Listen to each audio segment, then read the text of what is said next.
Salam sejahtera, terima kasih karena bersama dengan saya di Nazilin Unity Channel. Akhirnya polis tampil membuat pengumuman yang mengejutkan berkait dengan serangan terhadap pemain bola sepak yang menjadi perbualan hangat dan menjadi isu besar di Malaysia. Polis menolak dakwaan komplot besar dalam serangan terhadap pemain bola sepak. Bukit Aman menolak dakwaan terdapat komplot antara ahli politik, polis dan Samsing di sebalik serangan terhadap 3 pemain bola sepak tempatan, Akyar Rashid, Faisal Halim dan Syafiq Rahim. Pengarah Jabatan Siasatan Jenayah JSJ Bukit Aman, Muhammad Suhaili Muhammad Zain berkata, sekurang-kurangnya 1 akaun media sosial yang berkongsi dakwaan sedemikian menggunakan profil palsu. Kami memantau situasi. Kami tidak ada jumlah akaun palsu pada masa ini, sebab kadang-kadang ada muncul selepas itu sudah tiada.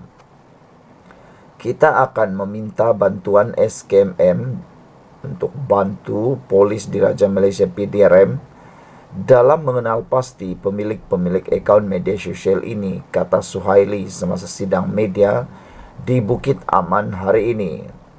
Terdahulu, Ketua Polis Negara Razaruddin Hussein berkata, pihaknya sedang mengenal pasti seorang pemilik media sosial yang dikenali sebagai Muhammad Suresh Imran.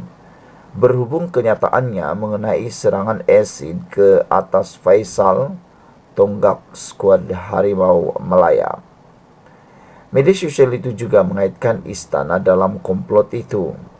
Malaysia kini tidak dapat mengesahkan kesahan dakwaan-dakwaan tersebut. Sementara itu, Suhaili berkata, pihaknya juga sedang menyiasat kes serangan membabitkan 3 pemain bola sepak negara sekiranya berkait dengan isu tohmahan yang melanda Persatuan Bola Sepak Malaysia FAM bulan lalu.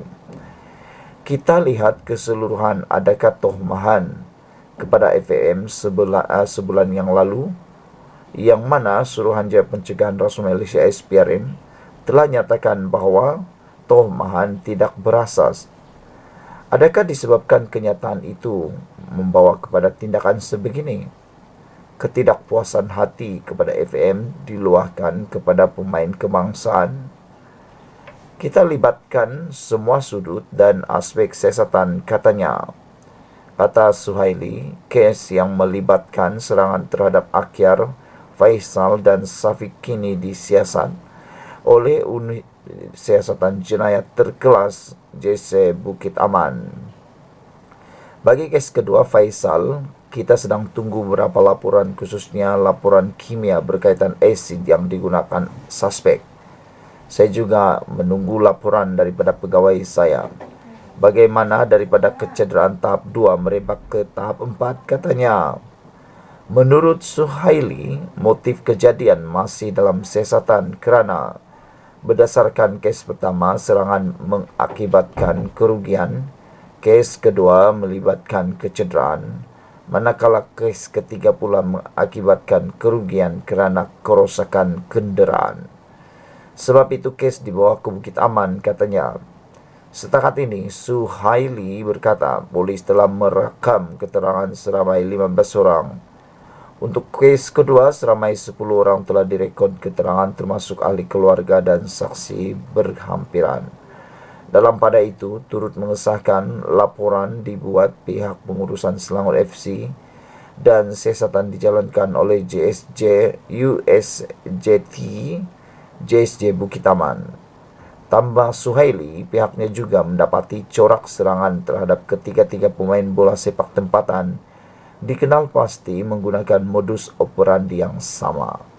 Suhaili berkata modus operandi yang digunakan dalam kejadian pertama pada 2 Mei sehingga Selasa lalu adalah sama, iaitu membabitkan 2 individu.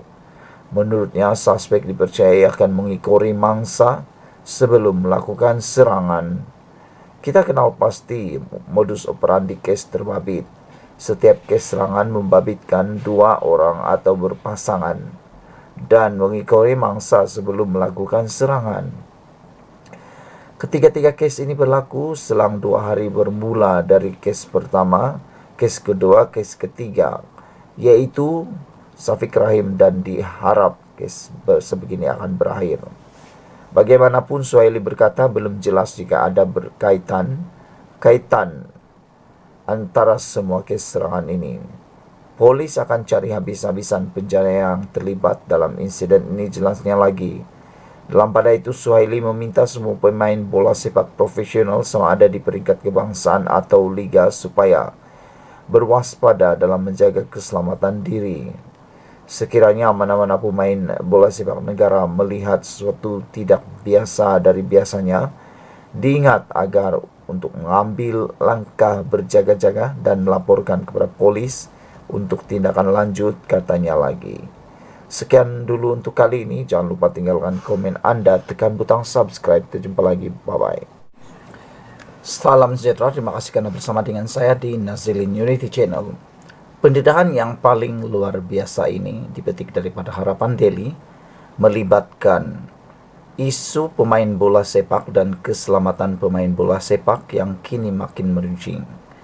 Terkini apabila Faisal Halim disimbah dengan asid, mula timbul pelbagai pendedahan demi pendedahan yang dianggap berani mati. Kali ini, satu laporan ataupun bedah siasat didapati amat luar biasa. Individu berani mati ini kaitkan 2 parti kerajaan terlibat insiden pemain bola sepak. Wow, ini pasti amat panas dan luar biasa. Seorang individu menjadi sasaran kecaman selepas cuba menimbulkan persepsi bahwa parti politik dalam kerajaan terlibat insiden khianat terhadap 3 pemain bola sepak negara. Individu itu dalam hantaran di X menyebut 2 nama parti di dalam Pakatan Harapan, mempersoal apa motif parti tersebut berbuat demikian. Saya menghidu sesuatu yang tidak kena, tulis beliau. Mungkin menteri dan timbalan menteri daripada DAP dan PKR membayar pelaku kejadian samun, simbah asid dan pecah cermin kereta pemain-pemain bola sepak, tulis beliau. Atas apa sebenarnya motif mereka berdua nak melakukan perbuatan terkutuk tersebut, kata pemilik akaun @dddenil03. Hantaran itu bagaimanapun tidak dapat dikesan, dipercayai, dipadam selepas orang ramai menyebut nama PDRM dan MCMC di ruangan komen untuk dakwaan itu disiasat. Bagi penyokong kerajaan, mereka menyifatkan dakwaan itu satu fitnah besar yang perlu diambil tindakan. Ini fitnah besar untuk pemimpin atau pimpinan kerajaan perpaduan. Harap ada tindakan diambil kepada pemilik akaun di Denil03, tulis Amir Hamzah. Hasil pemerhatian, akaun itu sering mengkritik parti-parti politik baik kerajaan maupun pembangkang. Syafiq Rahim menjadi mangsa hianat ketiga apabila cermin kereta belakang kereta milik pemain bola sepak itu dipecah menggunakan tukul di Jalan Seri Gelam, menghala Pantai Lido, Johor Bahru malam kemarin. Menurut perkongsiannya di akaun Instagram, kejadian tersebut berlaku kira-kira pukul 10.05 malam ketika beliau selesai mengambil barang di pusat latihan JDT Seri Gelam. 3 Mei lalu, pemain Terengganu FC TFC Muhammad Akyar Abdul Rashid cedera dipukul dengan sebatang besi boleh laras oleh 2 lelaki dalam kejadian bermotifkan samun di sebuah apartmen. Kemudian, pemain Selangor FC Faisal Halim pula disahkan melecur tahap 4 terkena simbahan asid di pusat beli belah Petaling Jaya pada 5 Mei.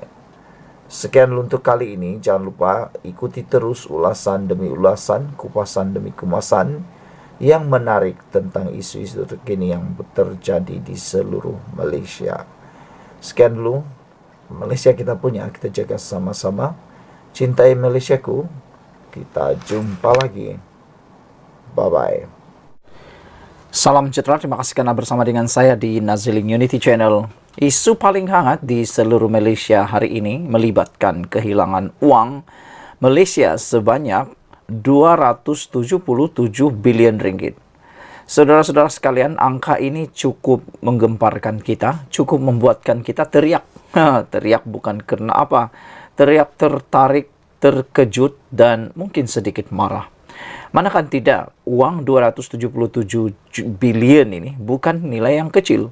Ia bukan juta, bukan juga ribu, bukan juga ratus juta. Tapi ini melibatkan 277 bilion. Siapa yang sakau, siapa yang telan, siapa yang makan.